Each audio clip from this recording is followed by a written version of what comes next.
Hello and welcome to my shop. My name is Tracy Maxfield and this is Hammer Down Woodworking. Today I'm working on a piece of furniture for a customer, and it's got a lot of sliding dovetails incorporated into it.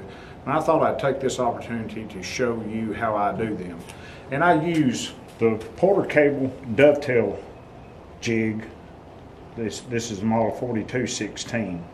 And actually what I'm doing is making a sliding dovetail that is going all the way through this carcass, the shells and everything. All of it's going to be pulled together with sliding dovetails. Let me show you how I do that.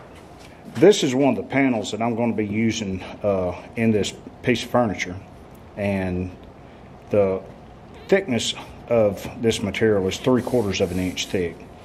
And what I'm doing is using this dado. This is a dado slot. Line that up and run your dado, but you can use that also for a dovetail.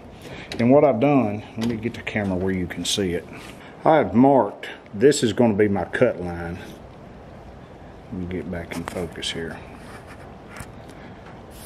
And this mark is going to be the inner edge, the inside wall. The 3/4 inch material was set right in between these two, and I've marked both ends of it. You can see the other mark right here, and then my tick mark for 3/4 of an inch. Well, that also just so happens to be exactly how wide this slot is. So what I want to do to line this up, I want center. I want my dovetail track to go center, and it's also a stop track. It's not going to go all the way to the end.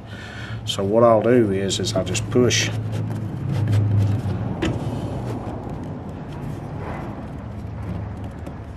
got cars going by.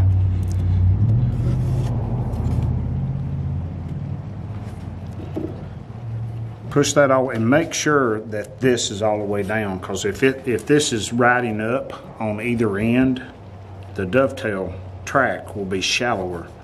What you'd say the pin side will be shallower in your workpiece on whatever side it's raised. So make sure that this is all the way down against your piece real good.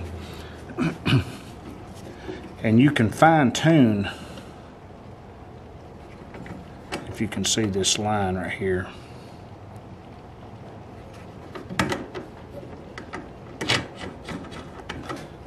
You can adjust and dial it right in.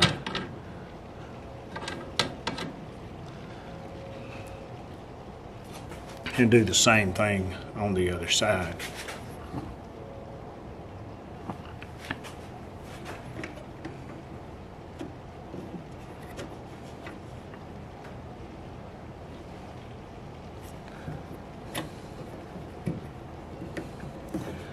And then just tighten that down. And when you adjust one side and then you adjust the other, check and make sure that by moving this one, it hasn't moved this other one, which this has.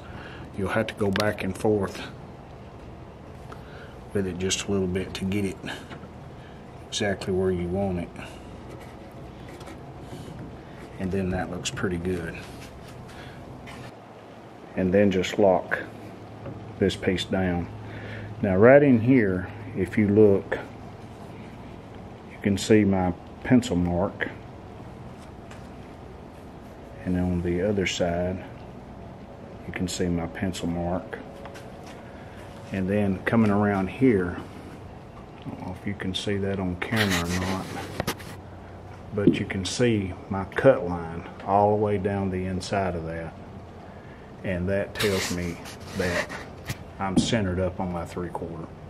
And the collar that I'm using is the same one that you use when cutting dovetails. It's the same one that you use for the pattern bit. It's the only one that's actually wide enough to go into this track with absolutely no play side to side, and that keeps your bit centered and straight in a straight line.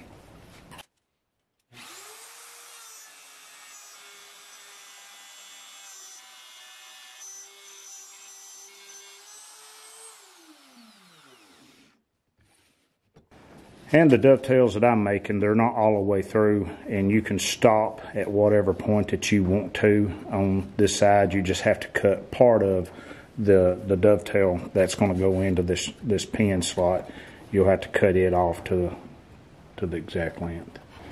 And for the height of your bit, when you cut your dovetails, just measure the depth of this one, and whatever that is, that's the height that you will set your dovetail bit in your router table.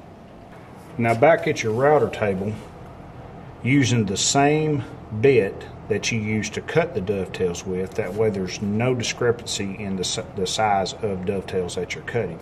Set the highest portion of the cutter edge to the depth that you've got on your dovetail track, your pin track. I already have this fence set, so I'm not going to move it. I've already got it set for my dovetails that I'm cutting.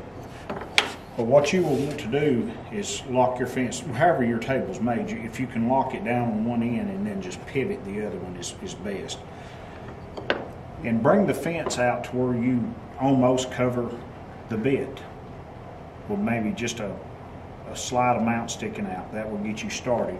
And you're going to take whatever you're cutting your dovetail slot in, put it against your fence in whatever direction that you're going to be cutting it. Put that against your fence and run it across your bit, and flip it over and run it across your bit, and then try that on your pin side slot. And if it's too wide, you will want to unbolt one side and start moving the fence back away from the blade, just small amounts, and that will expose more of the bit each time you move it back. But now remember, each time you move this back, you are doubling it, because you are cutting actually off both sides. So whatever you move it backwards, you multiply that times 2, it's doubling it. So you will loosen it, move it back, exposing a little bit more of the bit, run it again, try that in your slot, and keep doing that until you get the perfect fit. If you use some scrap, which is what this right here was, this is the one that I was running my test pieces on. If you will run some scrap through it, if you go too far and you get this dovetail too small for your track, just take it over to one of your saws, table saw, miter saw, band saw, whatever, and cut that off, and you've got a fresh new piece to start with. And then reset your fence and start that process all over again.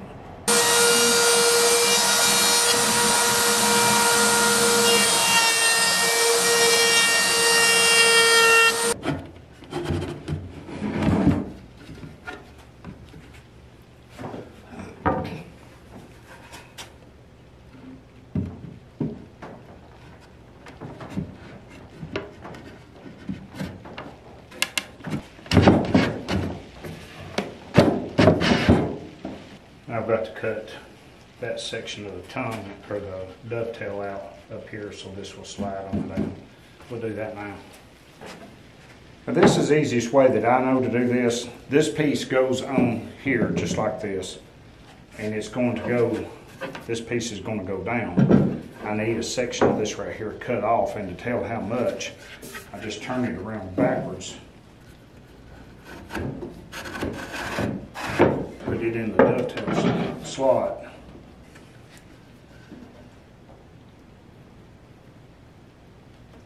just mark the dovetail. Doing it like this, it doesn't matter if you've cut this the same, if you stopped at the same place or not. You're marking a specific piece for, and they all have to go back where they go, where they work, unless you just got lucky and cut those at the same depth. But we'll cut that one off now.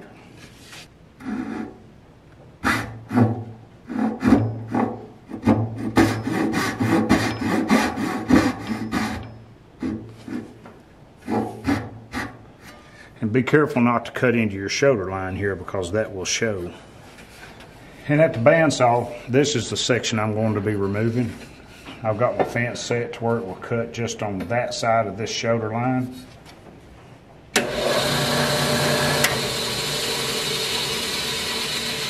and it helps to tension the blade.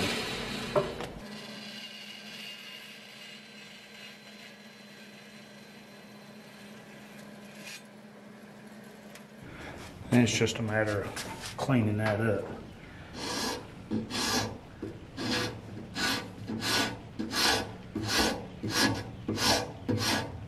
You can do this with just a chisel. You can use your bandsaw and cut right through your line. You can use a rasp like I'm doing and get it down so far, and then just pare that off with a sharp chisel.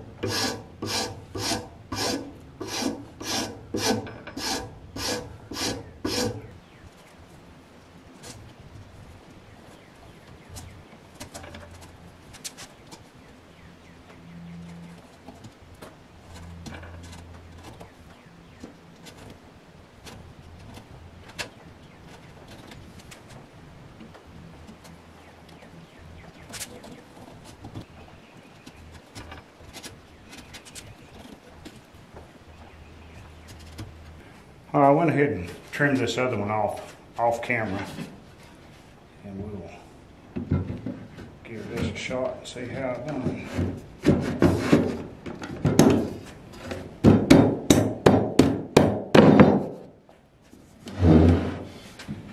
And there that is. Each one of these joints has a dovetail slot in it. Should be plenty stout, especially when it's glued up. I hope you find that beneficial. That Porter cable dovetail jig it has a lot of different options to it that you can use. And actually this is set up for a dado, and you can use it for that. But if you use that largest bushing that comes with that goes with your 1/2 inch pattern bit that you use for cutting dovetails, use that bushing. It fits in that track with absolutely no play, slop, or anything side to side, and you can cut those through dovetails just as straight as you can making a dado with it. Works out fine. Just use the same bit that you use to cut your dovetail, your pin side. Use the same bit on your router table for cutting the tail, and it works out great. Well, I appreciate you stopping by the channel. If you enjoyed that, give me a thumbs up. If you haven't already, I encourage you to hit that subscribe button. And until next time, thanks for watching.